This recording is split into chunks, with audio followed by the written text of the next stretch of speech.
Hello, everyone. My name is Mr. Big T. Anderson, and I'm doing a Mass Effect fanfiction reading. This is Liars by Orangeflavor, who this month has two fanfics that were specifically picked out from another author who said, you need to read these. Like, okay, I'm gonna go read these. If you're new here are the rules. Links down below lead to the author's page as well as the fanfiction page. Go to the fanfiction page. You can leave a review. Go to the author's page. See what else they wrote. If you like how I did it, leave a comment here. I love talking with y'all. That's always the wonderful thing about how me doing it here. Now, let's get a little drink here.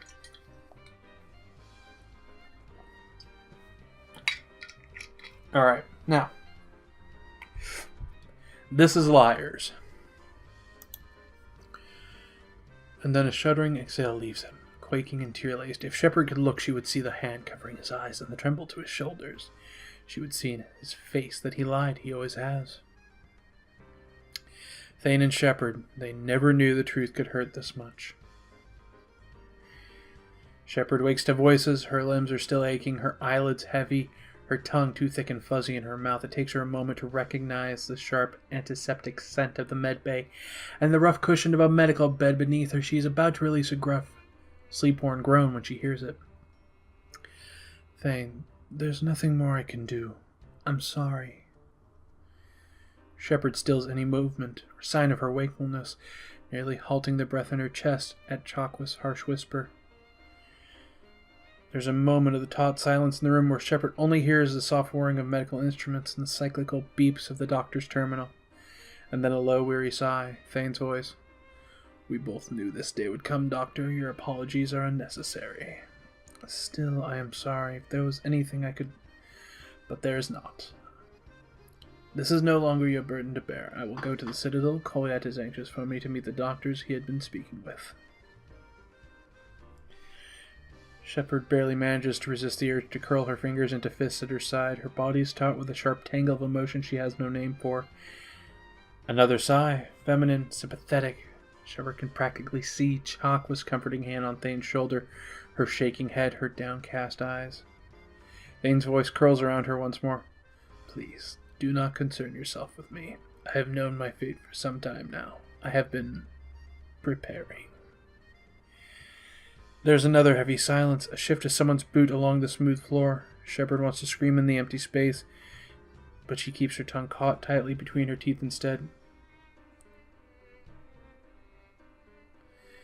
Thane, there's something else I should tell you. Yes. I'm afraid your trip through the Omega-4 relay has only shortened the time you have. There was significant damage to the alveoli in your left lung. I couldn't repair it all. If I were to hazard a guess, I would say you've got a little less than a year at this point. If that. Thane hums a soft acknowledgement. Thane, you could... I will not be taking the lung transplant. Shepard nearly bolts upright onto the bed with her fury. That's not particularly reasonable of you. Replacing a part of my body will not heal my body. I fail to see the logic behind that argument. Thane sighs in a way that says he has explained this many times over. Because it will not be my own organ, and what I cannot heal that is of my own is not meant to be healed. It is this body's time, and the soul is ready for it. That's so... Chakwa huffs a tight breath through her lips, and then the soft tap of pacing footsteps reaches Shepard's ears. She almost snorts. It's so antiquated. It does not matter, because in the end it would only prolong the inevitable. The commander is so focused on keeping a steady breathing rhythm that she nearly hyperventilates. Her eyes roll behind her lids, and she can feel the bright glare of the medbay lights. Even in the darkness, she is painfully aware of every shift of their feet along the floor, every expel of breath, every lull in their voices that tells her when they are hurting. She feels it all. Does the commander know? No. Do you think she should? I do not wish to burden her. Chakwa scoffs and nearly makes Shepard choke on a tearful laugh. A little late for that, don't you think? You two are involved now, quite seriously, from what I can glean. She's been to hell and back, literally, I'm certain. For you and this crew, she's reunited you with your son. She's offered you a chance to make something good out of this life. And the very least that you owe her is your honesty. Shepard doesn't even know how far along you are, or that we've exhausted treatments, or that you turned away the transplant, which granted the wait is still a long one, but my point here is that Shepard loves you, Thane, more than I've ever seen her love anything, and I've served with that woman a long, long time, son. You have to let her say her goodbyes. Shepard swears the whimper of pain that leaves her lips is loud enough to catch their attention, but nothing moves in the aftermath. Only the faint hum of Chalkwis's instruments, the ever-present vibration of the hull around them, and suddenly Shepard wants to run. To sprint out of the suffocating room, never look back, and to lunge through space like the Normandy does now, to just move and just run. She can't stay here like this, not in this desolate room that smells like a slow death, not with the labored hoarse sounds of the dragging lungs becoming clearer and clearer. She swears she can hear the blood killing him in his veins even now, but she doesn't run. She stays deathly still. She listens.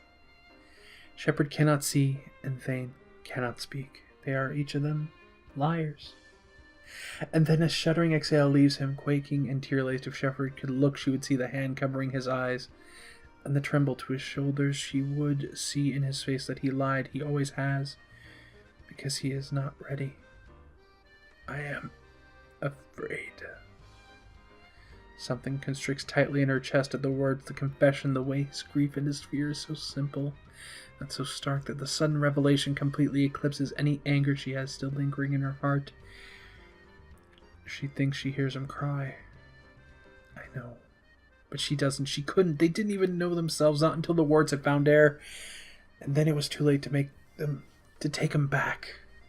Shepard wonders if she was wrong to intrude on the moment, wrong to witness the quiet ruination of the man she loves, wrong to feel fury when his heart is just as broken and just as faltering as hers.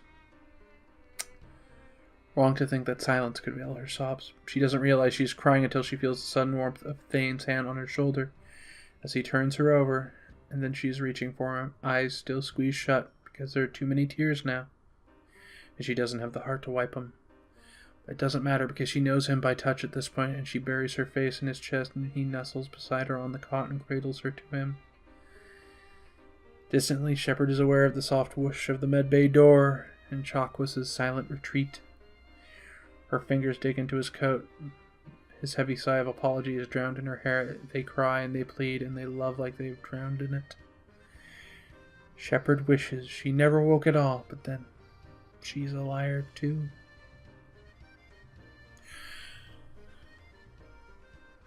Alright, hopefully you enjoyed that. I've been taking a lot of constructive criticism. I've been told my cadence is a little too quick, so I'm going to try and work on that. Also trying to project my emotion on that. So if you guys liked how I've been getting better, or if you say, hey, I noticed you do something this, I know I sometimes miss the word. Sorry. But it's kind of weird. Maybe I should do like just a whole thing of doing these. But when you get into a rhythm, it's kind of weird. When you get into a rhythm of a story, if you screw up like I speak Japanese, so my R's and L's will sometimes switch. That happens as long as the word can get out and it's not too bad. I will go, okay, because if I retry it from there, it will actually break the rhythm of the story. And I can go back and I can listen to it now and go, okay, I had to do that one in 3 parts. I had to do that one in 2. I had to do that one in 5. That one I did in 1. So I can tell you by listening to my old works, that's a 1, that's a 2, that's a 3. So I'm trying to do that. It's going to be a little bit more difficult to raise that quality level, but hopefully you all will enjoy that. In any case, if you enjoyed the story, let me go down below and let me show you all that stuff in the extra data. You can hit them, you can go to them addresses, and that would make the author very happy if you leave some nice comments. If you want to talk to me, you can just, you can do it here. Have a good one. Ta-ta for now.